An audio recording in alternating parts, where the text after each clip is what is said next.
All right, so I'm going to start and welcome everybody. This is the fourth lecture that we've put on virtually this fall as part of the lecture series, which is entitled First Person Narratives for an Accessible Built Environment. And today we're going to hear from Anne Camozzi, or Camozzi, I forgot to ask about that, about isolation and aging in place and her experience as a senior living alone, as well as a person who experiences disability. And this lecture series is hosted by PEACH Research Unit. PEACH stands for Planning for Equity, Accessibility, and Community Health. We're based out of Dalhousie University's School of Planning, where Mikiko Terashima is a faculty member as well as the lead researcher here at PEACH.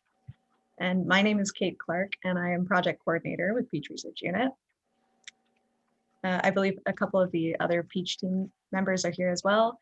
Katie Vaughn and Catherine DeTurbide is here, who's going to be helping me behind the scenes a little bit too. So this lecture series is one of the ways in which PEACH is aiming to share the expertise and knowledge of local advocates and persons with firsthand knowledge of access issues and disability in Nova Scotia. And it's our intention with this series that the expertise we learn from these individuals will help us make more inclusive policy and design for communities in the future. Thank you to all the speakers who have spoken with us this fall, and as well as the two that we had in person last fall and winter at the School of Planning. And everyone who's supported this lecture series so far. We're excited that we'll probably be continuing it into the new year and beyond. So please join us as we continue this series. So just before we hear from Anne, I'd like to acknowledge that Dalhousie University is located on Mi'kma'ki, the ancestral and unceded territory of the Mi'kmaq, and we are all treaty people. I'll hand it over to Anne so you can introduce yourself and begin her presentation. Yeah, hi everybody. I want to welcome you all here today, and as Kate acknowledged, we are on the land of Mi'kma'ki, and I want to say that I'm actually presenting here from my townhouse is actually on a summer gathering place, and it used to be a place right beside the estuary where the First Nations held their summer camps. So Wiliksik-Puk to anybody in the audience who speaks Mi'kmaq.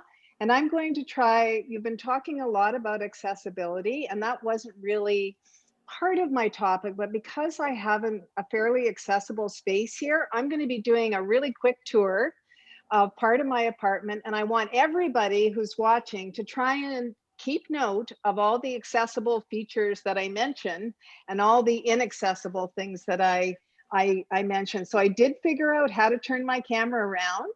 And so the first thing I'm going to show you all is that I have a door and a keypad on my door. But how do you reach a keypad from my wheelchair? So I can't use my keypad. So that is something, since you're planners, I want you to be making note of what works and what doesn't work. So there's a low light switch. Everything in my apartment has low light switches. This is a rental unit, and I asked the landlord if he would make me a wheelchair apartment. He said, absolutely not. I am not coded to, I'm not making you one. If you want to put your own money into it, go ahead.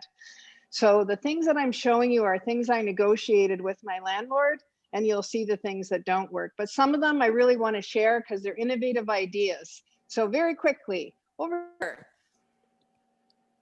I have a wall oven, which I can open to the side. And how does a person in a wheelchair get something out of the oven and put it hot onto their lap? Well, they have a little drawer under the oven. And seen from the side, you can see that that's a very innovative thing that helps a lot. So this is what it looks like to be in a wheelchair and approach a sink that is at the regular height. So how do I use the sink? How do I get in the sink? How do I reach for the tap? I can't. So I had to put in a touch tap so that I could touch it because my landlord would not lower my sink for me. He also would not lower my cooktop, even though he gave me a roll under cooktop with, don't know if you can see here. Yes, you can. I have right at the front of my cooktop, I can reach my controls, but I can't cook because it's too low. So that was a really nice thing he did, but kind of useless. And over here, I asked for a little office space. And again, it's too low, so I can't use it. The solution to all that, I'll tell you in a minute. So I have over here, I have something called a special plug. Watch my room. This is my spa room. You're going to see lights come on. A whole bunch of lights all came on at the same time because I have one switch which controls all those lights. Here I asked for a plain door so that I could open it. He put in about a 50-pound patio door that I can't open on my own. So I have to use a special device to get my door open. I'm trying to remember everything that I was going to talk about. My bed is at wheelchair height, which is a big barrier for a lot of people. If their bed is not at wheelchair height, most hotels, I haven't found a hotel yet. Prince George, I think, has a low bed in Halifax, but very difficult. Also at the front door, you'll notice I had special ramps down there, and that is to help me get over the threshold. Those are called threshold ramps, and those rugs right there are special waffle rugs to absorb all the drip that comes off a wheelchair. And in all the other townhouses, this has a great big bar counter. And I said, no bar counter, I want space. And you'll see later why I want space. I have special door handles. And really, this is all about aging in place. We're talking about aging in place. That's why I want to talk about these features. Some people call these arthritic door handles. For me, I don't have good grip. I tell people I'm losing my grip all the time. This is a way that I can get that door open without having to. And so that's an aging in place function as well.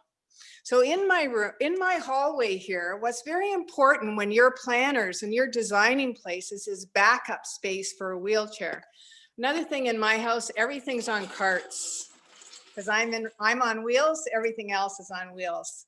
So this is my laundry, and here I have elevated up my laundry so that I can be right at wheelchair height and put it right in. But notice I had to back up to open that door. A common mistake that planners make is not leaving backup room for the person in the wheelchair to be able to open and shut the doors. This is an exit from my apartment, and I have backup space and turning space. I'm turning right now in a 360 in my hallway. And that's really necessary to get in and out of doors, something that is often overlooked. So also in my kitchen, I just want to show you quickly here, a pantry, which is in place, but it's good for people in wheelchairs. Who needs cupboards if you have something like this? I don't use any of these cupboards. I call those the standards cupboards for people who stand a lot. So these are all aging in place. Aging in place is all about accessibility too. Oh, this is a really cool thing. So at my old place, I used to spend, I don't know how many times trying to turn my fan on. Like, how do you reach it when you're in a wheelchair? Here's what you do. You put plugs down low. So right under my cooktop is where I control my fan and my lights. And on my stove, so I don't have to carry a heavy pot full of water. This is a pot filler. And this was only cost, well, only $150 only. That's still a lot of money, but I can fill something up with water without having to carry that on my lap. So on my bed, I also have an M rail for getting in and out of my bed. And I also have a really super duper shower. I spent 4 years living in a house where I sat on a bench every day and people sprayed me. And I said, I'm not going to live like that, being sprayed. And so I actually put in a shower where I actually sit on a bench, but I have water coming from above me and in front of me so I don't get cold because I have a spasming condition. And before that, I want to beg your patience if I do have some trouble with my voice today. Just recently come off some medical treatments, and I'm hoping I'll be able to carry it through. So of course my bathroom has grab going to try and take you in there, but I couldn't get it cleaned up in time. So I think, Kate, I'm going to transition now to my other chair and my laptop. Just take a second here. So while Anne is transitioning between chairs and devices, and Catherine's helping with the device transition part, I am just going to pull up a question here to ask you to reflect on that lovely tour that Anne just gave of her apartment. So just think about how many adaptations you saw in Anne's house, as well as how many barriers you still saw there. Just take a time to digest that tour while Anne gets set up on her laptop. Okay, I'm back. So hi, everybody. I just wondered whether we could have any participation. Does anybody want to call out or put up their hands so Kate can see you and unmute you? How many actual adaptations did you see that I had quickly pointed out to you? Was anybody actually counting? Anybody want to try and take a guess? See anybody, Kate? Anybody brave enough? I saw Jada put her hand up first. Someone's counting. Yeah, I don't know if there's a method on Zoom to actually raise your hand, so I just kind of physically did it. But I was writing down what you were mentioning, so I believe I got at least 10 adaptations. I did notice that there were some barriers as well, but based on what you shared with us, I found that you were able to kind of make it work, and you have some more adaptive things in your home rather than barriers, which I think was really great to see. Yeah, well, thank you. Thank you so much. Actually, I showed you 30 different adaptations that I had done. And don't worry about taking a complete handout that you're going to get a copy of almost everything I say. There were 7 major barriers in my apartment. The keypad to the front door that I couldn't reach, the regular height of my sink, the kitchen counters are at a regular height, the office space, the cooktop, the patio door. Oh, the bathroom sink you didn't get to see is too high. Those kinds of things are really simple planning solutions. For example, that sink could have had 2 water plumbing holes put in, one for a lower sink and one for a higher sink. The reason why the landlord wouldn't lower my sink, he said, when you leave, there will never be another person with a wheelchair who wants your apartment. There's already a waiting list for my apartment because I put so many things into it. In terms of you will get a list, but I did actually name or point out 30. So that will be fun for you to take a look at those when you see them. And again, I know a lot of other people have talked about accessibility. I don't want to focus on that too much, but at the same time, I thought it'd be very nice for you to actually see what it looks like to be in a wheelchair and see that point of view. The solution for me to live in my apartment safely was to buy a $30,000 wheelchair that elevates to my sink and my cooktop. That's the only way I can actually live here. Now, I'm very fortunate because I was able to work before I became severely disabled, which meant I had some equity, which meant I had $2,500 to put into this apartment, which meant I had an insurance plan that allowed me to buy a $30,000 wheelchair. Most disabled individuals in Nova Scotia and seniors do not have access to that kind of money or that kind of support. People think that people get accessibility devices for free. That is not true. If you become disabled in Nova Scotia, you're given like a $500 clunker wheelchair and you're expected to live in it. Most of us who have good equipment feel very fortunate, and I feel very fortunate to live in this apartment. Even though it's not coded as a wheelchair apartment, I'm able to make it work by getting the proper equipment for me. An elevating power chair.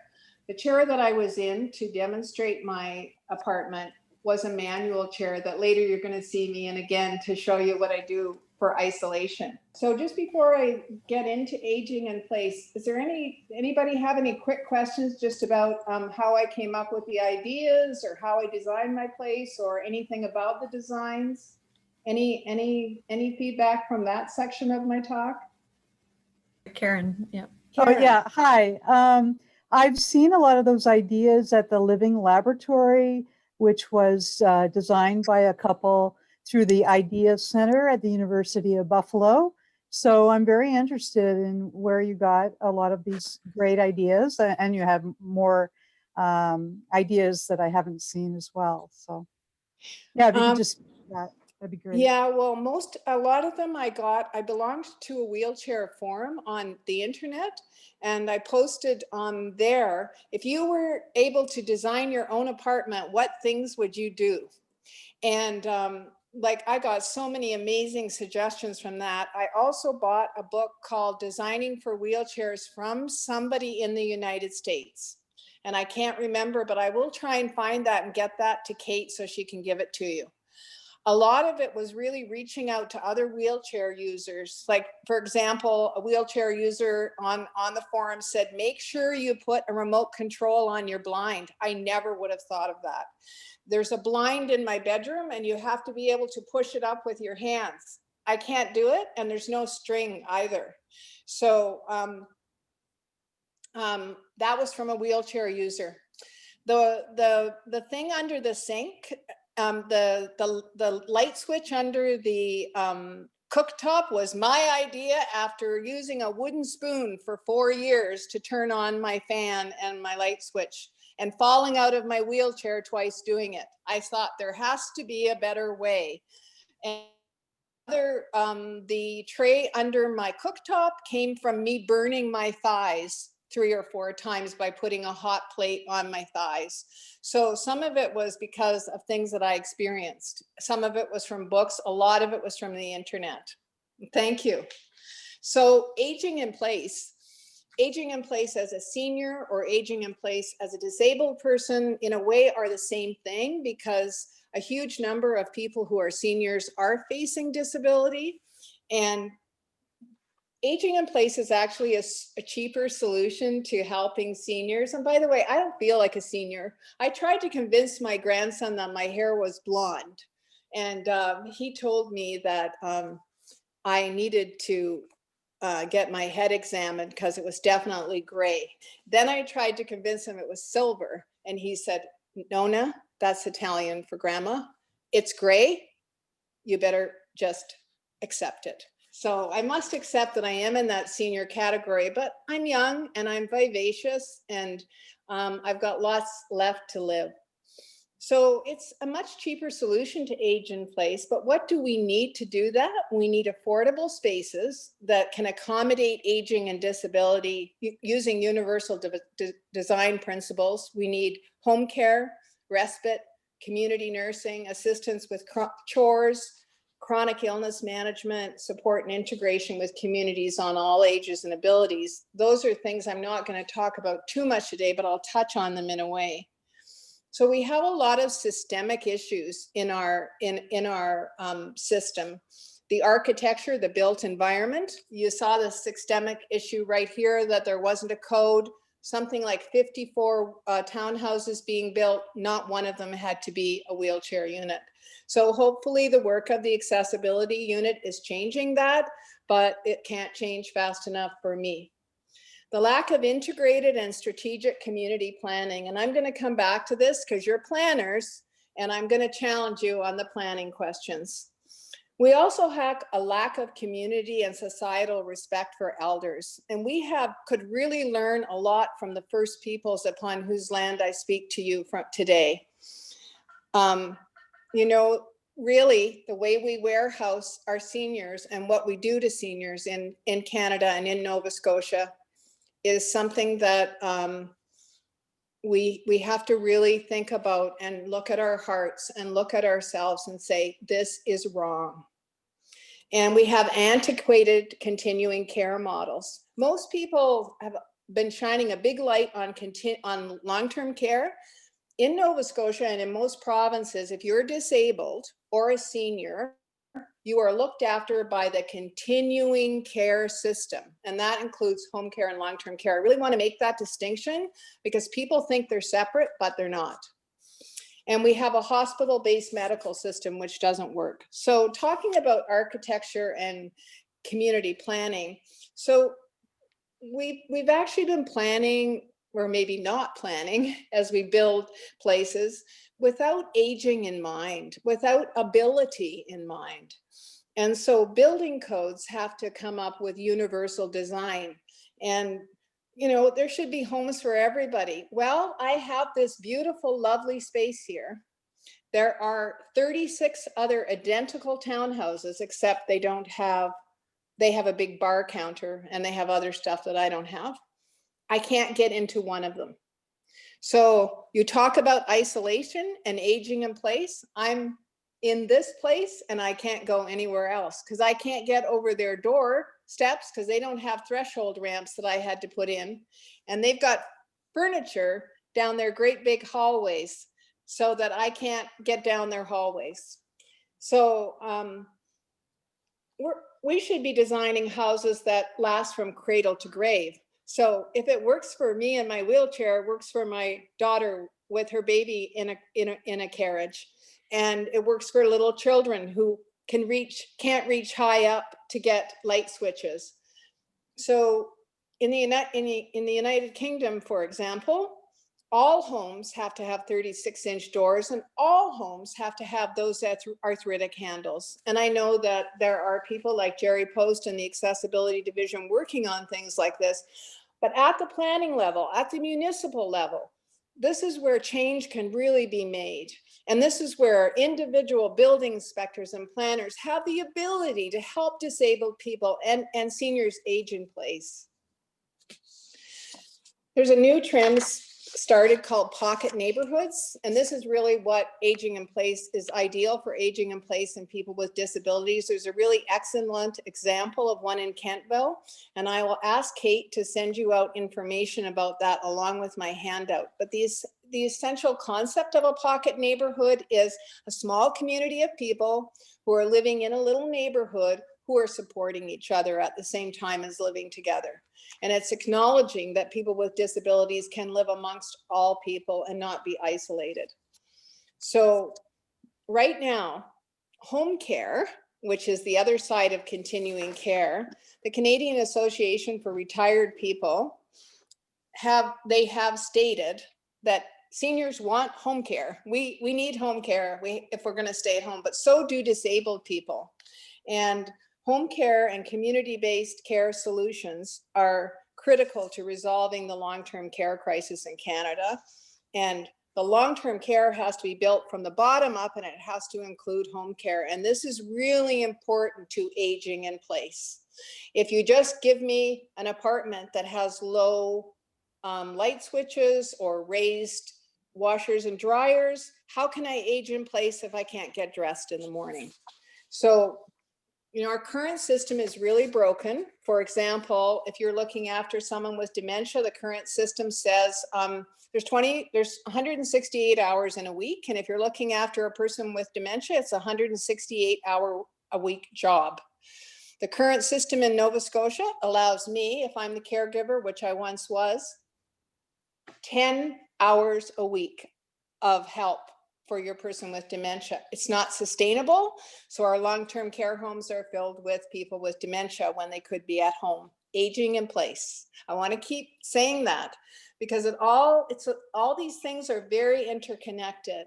Accessibility, planning, community, compassion, client-centered, aging in place. And eventually the caregiver can't cope. And for someone like me who lives alone, if I don't have home care, I have to go to a long-term care facility. For somebody like Andrew, who's a 32-year-old or in his 30s man, his only solution right now in Nova Scotia is to live at home and not get home care the way I'm not getting home care, where we're getting abandoned during the pandemic. I'll talk about that in a little bit. Or to go into a long-term care home. Or, if you're me, consider medically assisted dying, which is a very difficult thing to say, that we are saying that it's better for a person like me to medically assist in dying than go live in a long-term care home. So we have to change our attitudes towards seniors and aging in place. My husband used to quip that we had compatible disabilities. He had the brain, I had the brains, and he had the brawn. But they took us apart. They put him in long-term care because we had no home care to help us. So he went into long-term care 5 years before he needed to, before his dementia was at a point that he needed to. But because I was disabled, it was deemed I couldn't look after him. Cost $9,000 a month to look after a person in long-term care. That's a lot of home care. Home care workers are paid about $17 an hour. So instead of giving us home care, they put him in a hospital for a year and then put him 5 years ahead of time in long-term care. We have to change. We have to change these models.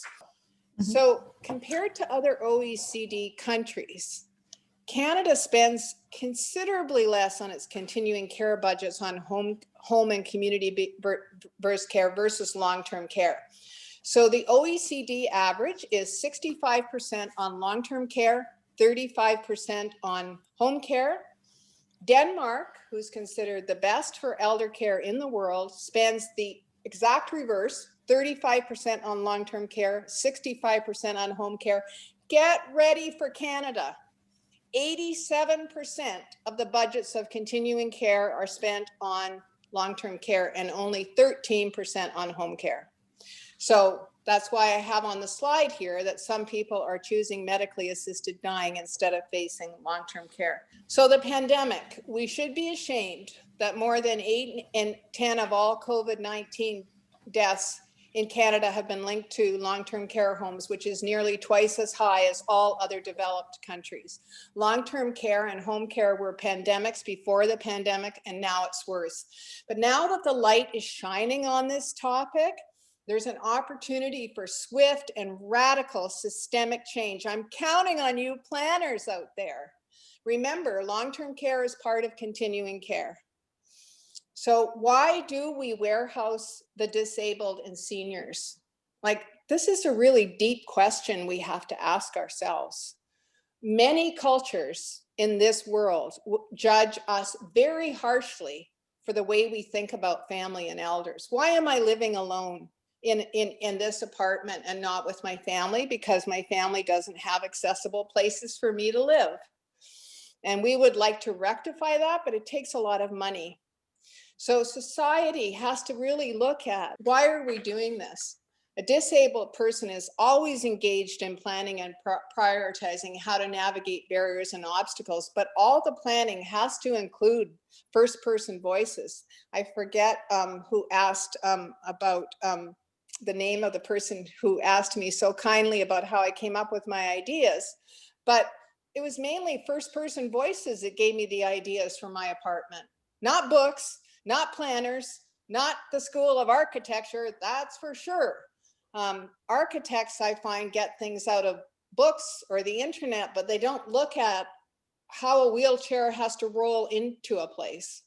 So practical, sensible, smart. If you're a planner and you don't know what smart means yet, I'm going to be getting that into your mind. Is that something, Kate, that would have been talked about ever?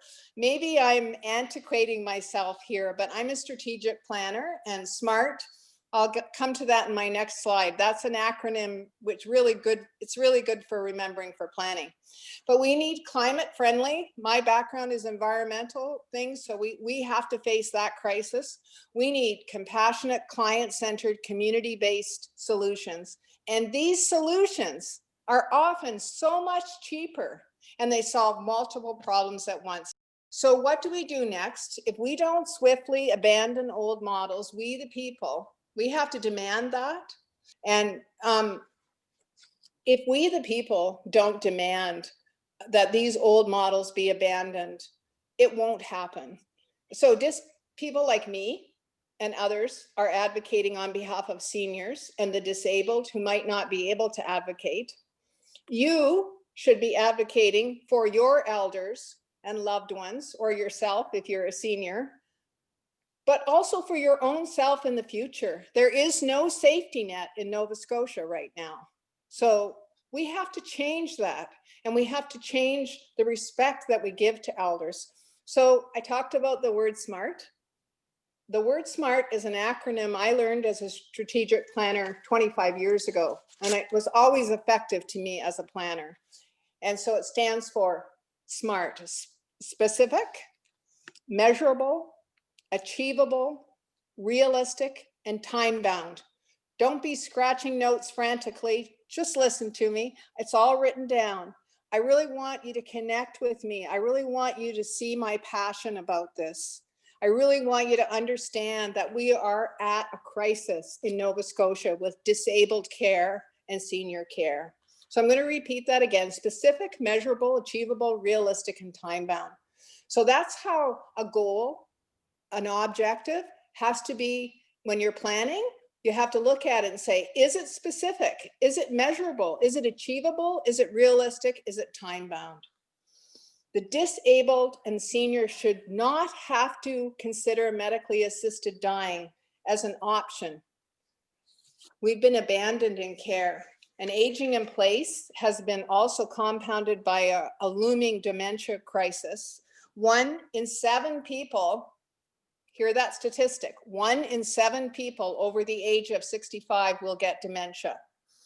A national dementia strategy tied to a national home care strategy, tied to affordable, accessible, universally designed housing, tied to community care models are needed. And this is what I mean by integrated planning, where we're not just saying, okay, the continuing care department designs their little thing and the planners over here are doing their little thing. Everybody has to be working together. And this, what Peach is doing, thank you for the opportunity to speak today. And what you're doing at Dalhousie, I think, is so important.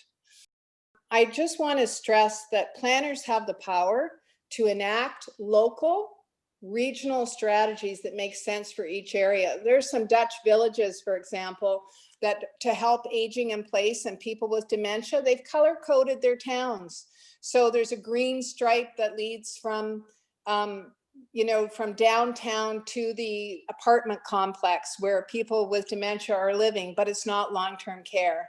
And so they can follow a color code to make their way around town. In Denmark, if you get dementia, they give you a GPS unit and a bicycle. What do we do in Canada? We lock people into long-term care homes. So we really have to start looking at European models where they're really doing a much better job. And you find there that there's a lot more neighborhood models like the pocket neighborhoods that I was talking about later. So I want to imagine a new kind of community. And I wanted to put the butterfly up because it's really a metamorphosis that we're talking about here. We're really talking about a metamorphosis of bureaucracy, and we're talking about an attitudinal change at every level, at the personal level, at the governmental level. And what I imagine in Denmark, my husband and I would have moved into an apartment building. We each would have been given our own apartment. There would have been a dementia care program that I wasn't involved in, but he would have dementia caregivers. As a disabled person, I would have my caregivers. In that building would also live people without dementia. The caregivers live in the building with the people so that we have, and there was a daycare in the basement of the building so that seniors and disabled people could interact with children and sometimes work in the daycare centers. And then they maybe have a young woman or man who's suffering from mental illness, who's not able to live alone, who's also living in the apartment building, and they have a job, and that's to help the senior or the disabled person so that the job helps their mental well-being. That's what I mean by an integrated planning model. And there is a residential model that could be very well adopted here in Nova Scotia instead of me living alone, abandoned in care, and having to choose now to go to long-term care because I can't get enough care at home. So, so isolation. I want to look at my time here. How are we doing on time? We're at 1:10. So we have 20 minutes left. That's good. For everything. Good. Okay, so I'm going to be quitting fairly soon so people can talk, but I want to talk about isolation. And this is what Mr. Rogers would say: we get to the feeling side. of the show. So isolation for the disabled and many seniors, especially those living with disabilities and caring for people with dementia, was a pre-pandemic problem. In fact, I've become less isolated since the pandemic because I can do all these Zoom things. I was never able to participate in anything prior to the pandemic because there was no opportunities for any Zooming into anything. We're just told it's not possible. But all of a sudden, when all the able-bodied people needed Zoom, we got it. So that's great. But isolation is a real thing. And what's the purpose of all the ramps on all the buildings? And if home care doesn't come and dress me, or I don't have transportation to get to where I want to go. And the isolation and that happened in long-term care during the pandemic is something that it's so close to my heart. I feel that if I speak about it, I might break down. But let me tell you that in March, my husband could walk 3 kilometers. He could use an iPad and he could read the morning newspaper. Now he no longer recognizes me or my voice. He sometimes can't walk, is in a wheelchair, and he doesn't recognize what an iPad is. And that's because for 4 months, for 6 months, for I don't know how many months, we weren't allowed in. There was no family allowed in. And not only that, there was no programming inside the long-term care homes. All the programming stopped. So you can't take insulin away from a diabetic, but you're allowed to take away everything that a person with dementia needs to thrive. And that's stimulation, family contact, programming, and routine, which was all lost. My husband had to sit alone on a hallway at a spot and not even interact with residents, and probably we're moving into another wave of that. Wasn't allowed out all summer when COVID was low, they were still locked in. I got to see him 20 minutes once a week at a fence. I only recently got to see him for the first time. So the isolation there, unbelievable. So for me, the comments about boredom during the pandemic, about being isolated and feeling bored, were really difficult to understand. I had a really hard time getting my head around, how can you be so bored that you are complaining about it? So what enraged me is, why wasn't, the country challenged to volunteer for the disabled and seniors who were abandoned? And, many of us were advocating. I've been on television, I don't know how many times this year, about the abandonment of seniors in the pandemic. But if you felt bored during the pandemic, or you feel isolated during the pandemic, I live like that all the time. I had a serious fall a year ago, and I've only left my apartment 3 times in the last year, except for medical appointments. So the scary things about isolation are the rises in sexual assault and violence, the rises in domestic violence. Men, especially, please take care of yourselves. If you're feeling isolated, get some help. Reach out rather than lash out. There's been rises in opioid deaths, disproportionate deaths and suffering in vulnerable communities. Everything comes back. Everything comes back to integrated planning that has compassion, client and community-centered care approaches with climate-friendly, age-friendly, young and old, inclusive, accessible design as its foundation. So for me now, we're going to talk about what I do for isolation. And each space in my home has a specific name. My bathroom is called Costa Rica because I associate it with a warm and shower and making myself feel good. Right now we're in my office, which doubles as a kitchen, but I cover things up. So behind me, you're going to see in a little bit, there's things covered with blankets. That's just to change the space up. Creativity and imagination play a huge role. Writing and making art. Everyone is creative. So if you're thinking to myself, I'm not creative, I felt isolated, I'm not creative. Well, you might be a creative cook, you might be a creative gardener, you might be creative at helping people, you might be a creative plant arranger. Find a hobby that you can do at home. Gardens, nature contemplation is a huge part of my life. I do a lot of Google Earth traveling. I was in Florence yesterday, and I went to Venice the day before. And positive self-talk. If you tell yourself that you cannot handle it, you will not be able to handle it. So handling isolation, you have to move your body, you have to sing, you have to listen to music, you have to laugh, and you have to volunteer. You have to turn off Wi-Fi. You have to find spirituality, the continuum of life. Find something within inside of yourself that gives you peace. Nature contemplation, I talked about random acts of kindness can be amazing things that we can do. And we have to rest from the news. And the biggest thing that I do to handle isolation, I am now going to switch, Kate. So we're going to take a quick, while I try and go back. I'm going to try something that is a little tricky.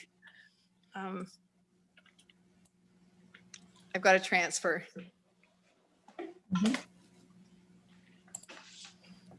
So, hey, everybody, now you're all going to get, my phone is going to sit on the little table that's on my, at the back of my, under my cooktop. All right, can everybody see me? Can I hear you? Can everybody say hello? Hi, Anne. Hi, Hi. we can see you. Okay. Hello. So now, Hi, muted. Hello. I was gonna get everybody to sing, but then I realized I wouldn't be able to hear you very well. So I'm just gonna give you a very short, I promise, demonstration of how I start my day. I try to start my day. I don't always get a chance to do this first thing in the morning, but for me, finding this as a way of handling isolation was really important. So what I do is, first of all, take a breath. Everybody take a breath with me. Okay, and then I center myself. I think about something really beautiful, a beautiful memory, and then I start.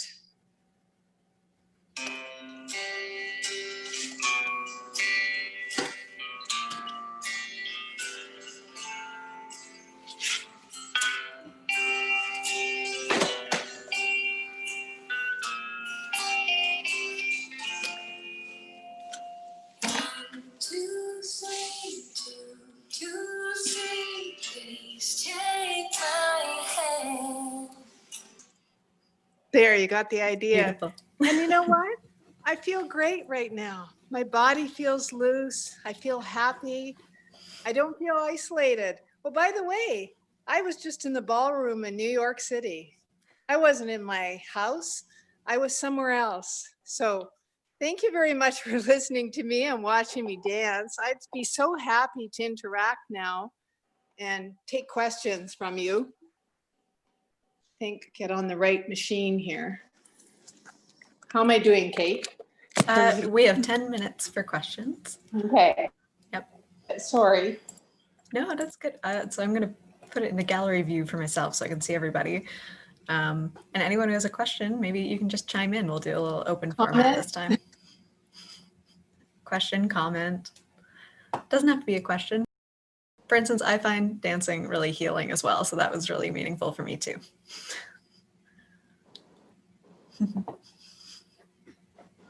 Oh, sorry, Jada. Yes, I see you now.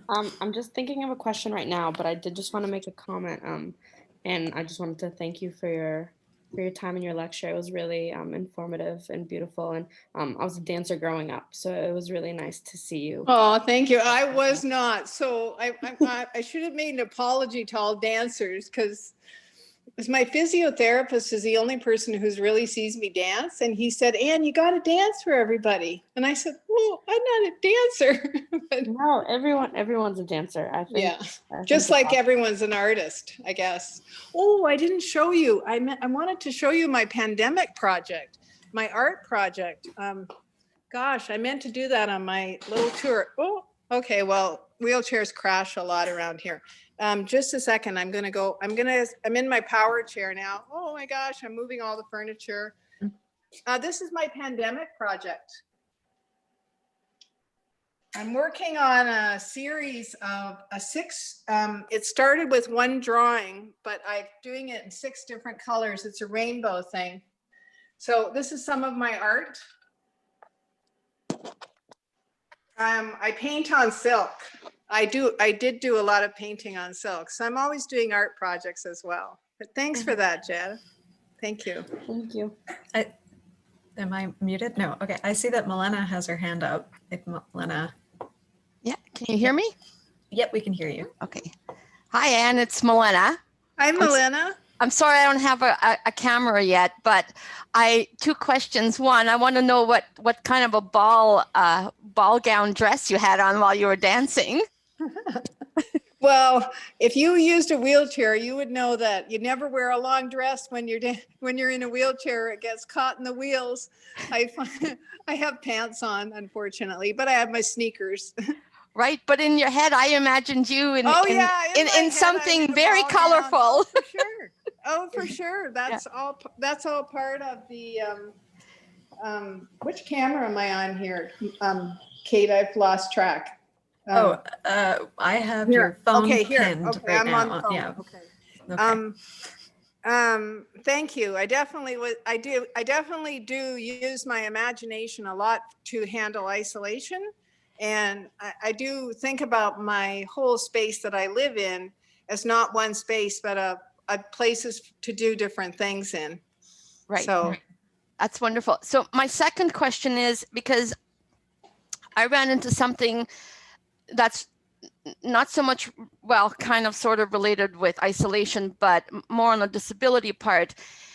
And that is touch screens for intercom systems right now, which I would imagine, because I heard you say that your dexterity in your hands is a little bit difficult at the best of times. And right now, all the buildings, not all, a lot of buildings in, and I've been going from building to building in Halifax in particular, have the touch screens where you tap to let somebody know that you've arrived, but they don't speak, they don't talk, there's nothing tactile, and it's all in the building codes, which is not existent. And I want to know, as a strategic planner, where do we start? Because I've been digging around to who to go to. Provincial, federal, municipal building codes need to be addressed immediately for you, for me, and for seniors and for everyone. And where do we start? it's such a difficult question because there's so many layers of bureaucracy in Nova Scotia. We are probably the most overgoverned municipality in the world. I want to say, somebody else would know better about this, but like in Antigonish, where I live, there's 20,000 people in Antigonish County, and that includes 5,000 people in the town, and we have 2 governments. Like, we have a county of Antigonish government that has a recreation department, a planner, a building inspector, and we have a whole town of Antigonish. For heaven's sakes, they couldn't even get organized to have one accessibility committee. So the problem is there's too much bureaucracy in Nova Scotia, and there's too much, I don't know, with something like that. For me lately, I've been just getting so frustrated, I just stay home. It's sad to say, but because I live in rural Nova Scotia, I don't come to Halifax very often. I don't face a lot of those kinds of accessibility issues. Get out of my house here. There's so little transportation here. The only transportation and wheelchair transit available to me is Monday to Friday, 9 to 5, and only for medical trips.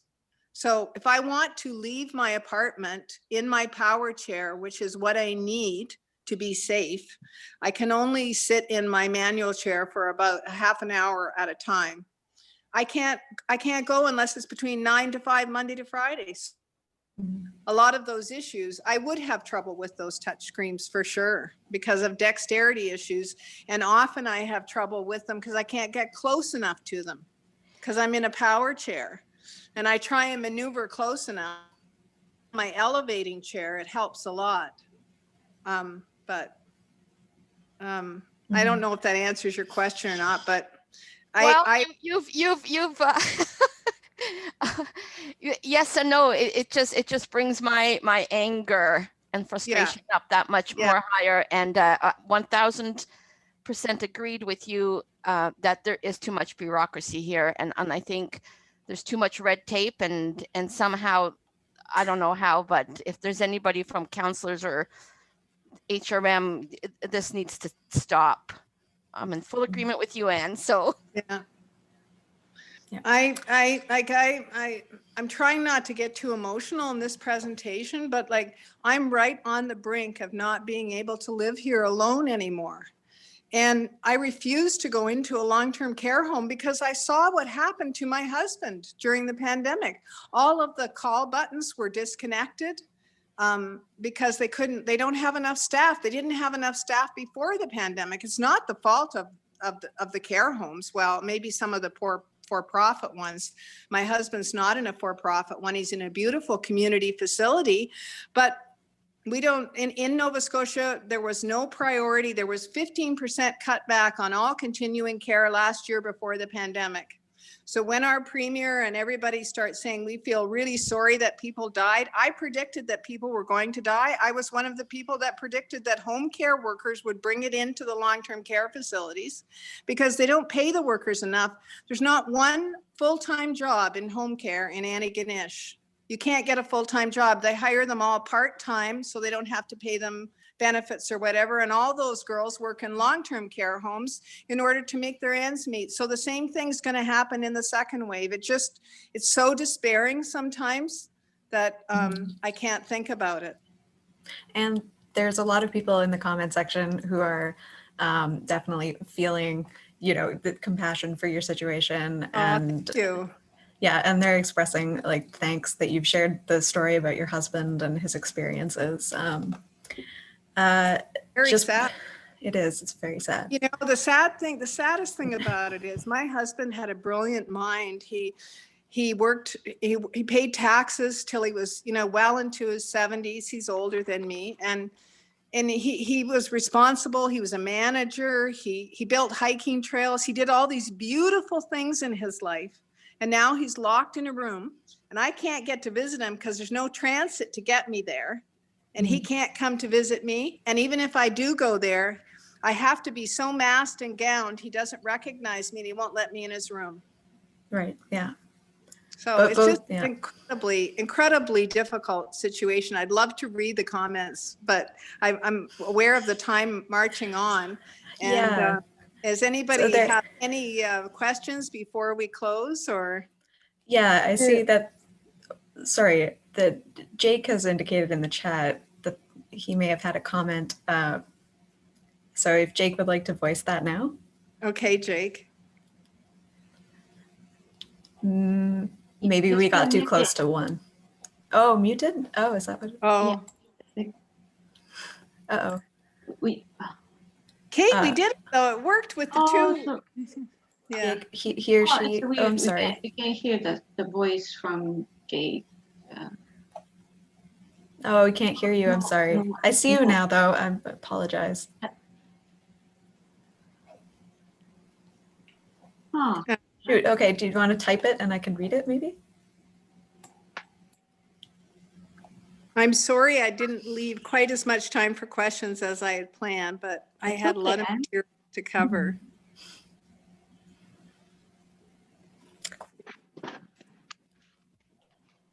Can I ask a question?